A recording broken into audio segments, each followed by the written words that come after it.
1S TV நேயர்களுக்கு இந்த முத்துக்காளையின் பணிவான காலை வணக்கம். நான் எப்போவுமே ஒன்றா இருக்க ஆசைப்படுறதில்ல. ஏன்னு கேட்டால் ஒன்று இருந்தால் வந்து அப்படி அமைக்கிடுவாங்க. ரெண்டாவே எழுந்துட்டு போகிறேன்.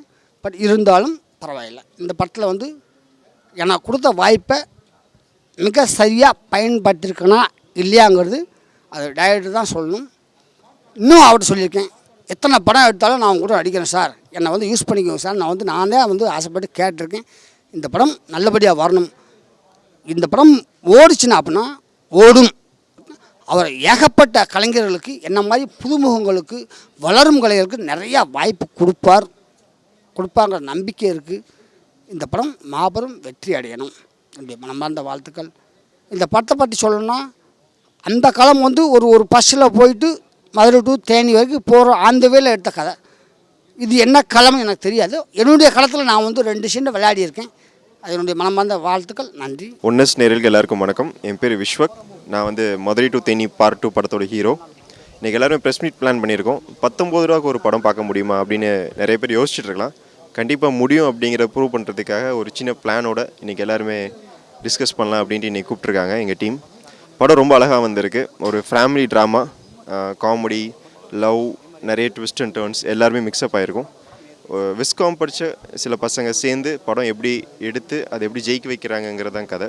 எல்லாருமே கண்டிப்பாக வந்து தேட்டரில் பார்த்து என்ஜாய் பண்ணும். Thank you so much. 1S TV நேயர்கள் வணக்கம். என் பேர் SPS குகன். மதுரை டு தேனி வலியாண்டிப்பட்டி படத்தோட சினிமாட்டோகிராஃபர் அண்ட் டைரக்டர். இந்த படத்தை பார்த்திங்கன்னா ஃபோட்டோ வீடியோகிராஃபர்ஸ் அண்ட் சேர்ந்து SPS மீடியா ஒரு ப்ரொடக்ஷன் வந்து தயாரிச்சிருக்காங்க.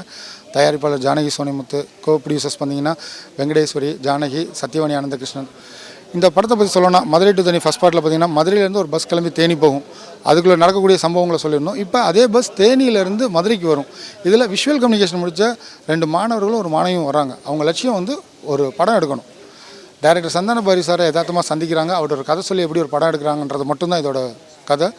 இதை படம் பார்க்கும்போது இதோட என்ன புதுசாக சொல்லியிருக்கோன்னா, ஒரு நல்ல விஷயத்த சரியான டார்கெட்டை எடுத்துக்கிட்டு சரியான பாதையில் போனால் ஜெயிக்கலான்றது தாங்க இந்த படம். காமெடியாக, என்டர்டெயின்மெண்ட்டாக, ஃபேமிலி சென்டிமெண்ட்டோட சொல்லியிருக்கோம். மதுரை டு தேனி ஒரு சின்ன பட்ஜெட்டில் எடுத்து மிகப்பெரிய சக்ஸஸ் கொடுத்தீங்க. அதுக்கப்புறம் சனிக்கிழமை சாயங்காலம் 5 மணி 5Dயில் எடுத்து வேல் ரெக்கார்ட் பண்ணோம், லிம்கா ரெக்கார்ட்ஸ் எல்லாம் பண்ணோம். அதோட வெற்றி தான் இன்றைக்கி நெக்ஸ்ட் லெவல் சினிமாஸ்ன்ற ஒரு நிறுவனத்தை உருவாக்கி அந்த நிறுவனத்தின் மூலமாக 19 ரூபாய்க்கு சினிமா டிக்கெட் கொடுக்கணும் அப்படின்ற ஒரு விஷயத்தை ஆரம்பிச்சிருக்கோம். மே மாதம் இந்த படம் ரிலீஸ் ஆகுது. இதுக்கப்புறம் நெக்ஸ்ட் லெவல் சினிமாஸ் நிறைய படங்களை வாங்கி இதே 19 ரூபாய்க்கு தேட்டரில் ரிலீஸ் பண்ண போகிறோங்க. இது வரைக்கும் தேட்டர் வராத ஆடியன்ஸ் வரல.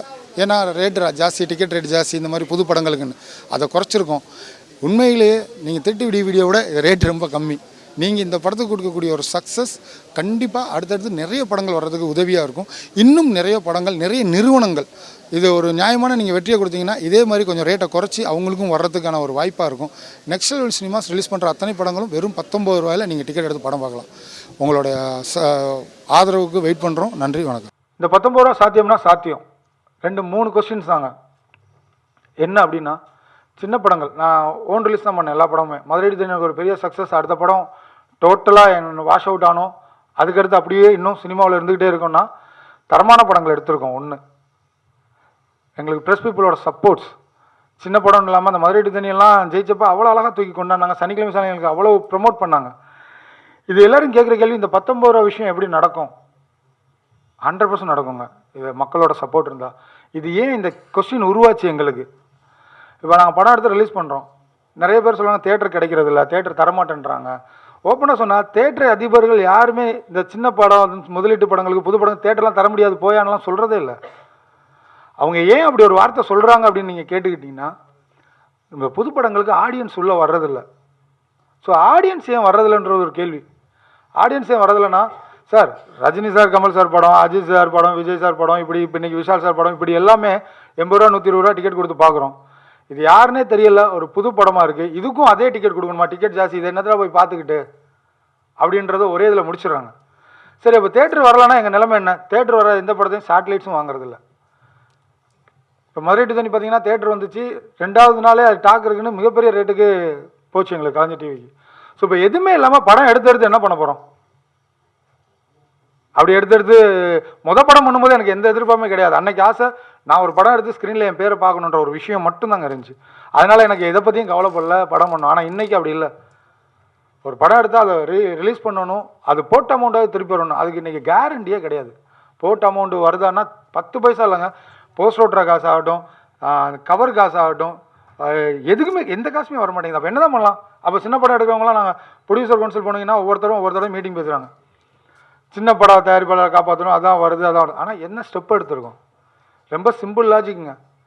டெய்லி பிரியாணி சாப்பிட்டுட்டு இருக்க ஆள் வந்து பழைய சொத்தை பற்றி நினைக்க போகிறதே இல்லை. அந்த பழைய சோத்தை யார் நினைப்பானா? அந்த பழைய சோத்துக்கு வழி இல்லாதவன் நினைப்பான். அவன் பழைய சோறு சாப்பிட்டானா சாப்பிட்லையான்னு பிரியாணி சாப்பிட்றவங்க யோசிக்க போகிறதே இல்லைல்ல. இங்கே எல்லாமே பிஸ்னஸ்.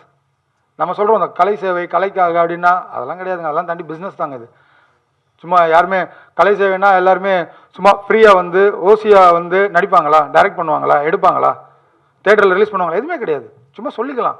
இங்கே பியூர்லி இது பிஸ்னஸ். அப்போ இந்த சிறு முதலீட்டு படத்தில் எடுத்து எப்படி ஜெயிக்க போகிறோம்? 1S டிவி நேயர்களுக்கு அன்பான வணக்கம். மீசை ராஜேந்திரன். சினிமாவில் பூரா காவல்துறை அதிகாரி வேடம் நடிச்சிருக்கிறேன். இந்த படத்தில் பார்த்தீங்கன்னா மொத்தம் 2 பாடல்களும் ரொம்ப அருமையாக வந்திருக்கு. நண்பர் முகேஷ் அவங்க பாடியிருக்காங்க, சிஸ்டர் நின்சி வின்சன் பாடியிருக்காங்க. இந்த படத்தில் உண்டான இசையமைப்புகள் வந்து டோட்டலாக மதுரையில் நடந்த விஷயம். என்னுடைய நண்பர் வந்து டெரிக் அப்படின்னு சொல்லிட்டு ஸ்டூடியோ மதுரையில் வச்சுருக்காரு. இதனுடைய சாங்ஸ் ரெக்கார்டிங், பின்னணி இசை RR எல்லாமே டோட்டலாக மதுரையில் ரெக்கார்ட் செய்யப்பட்ட ஒரு படம். சரவண கணேஷ் என்றது நாங்கள் ஒருத்தர் கிடையாது. என்னுடைய அண்ணனும் நானும் சேர்ந்து தான் சரவண கணேஷ் அப்படின்னு சொல்லி பேரை சொல்லி இசையமைச்சிட்டு இருக்கோம். இந்த படத்தினுடைய கதையை பார்த்திங்கன்னா, விஷுவல் கம்யூனிகேஷன் படிக்கிற 4 பசங்க வந்து அவங்க ஒவ்வொருத்தர் துறையில் தேர்வு எடுத்துக்கொண்டு ஒருத்தர் டாக்டர் ஆகணும், ஒருத்தர் இன்ஜினியர் ஆகணும் அப்படின்னு சொல்லி படிக்கிறவங்க நிறைய பேர் இருக்காங்க. இந்த 4 பசங்க படம் எடுக்கிறேன்னு சொல்லி ஒரு 4 பேர் முயற்சிக்கிறாங்க. அவங்களுக்கு ஒரு வாய்ப்பு கிடச்சி படம் எப்படி ஜெயிச்சு வெளியே வர்றாங்கன்றது தான் இந்த படத்தினுடைய கதை. ஃபஸ்ட்டு பார்ட் பார்த்திங்கன்னா டோட்டலாகவே பஸ்ஸில் ட்ராவல் பண்ணுற மாதிரி ஒரு கதை. இந்த படம் டோட்டலாகவே இந்த கதைக்களமே வேறு. பாடல்கள் படம் ரொம்ப நல்லா வந்திருக்கு. உங்களுடைய ஆதரவு வேணும்னு சொல்லி கேட்டுக்கொண்டு வெற்றியடைய வேணும்னு சொல்லி கேட்டுக்கிறேன். நன்றி, வணக்கம்.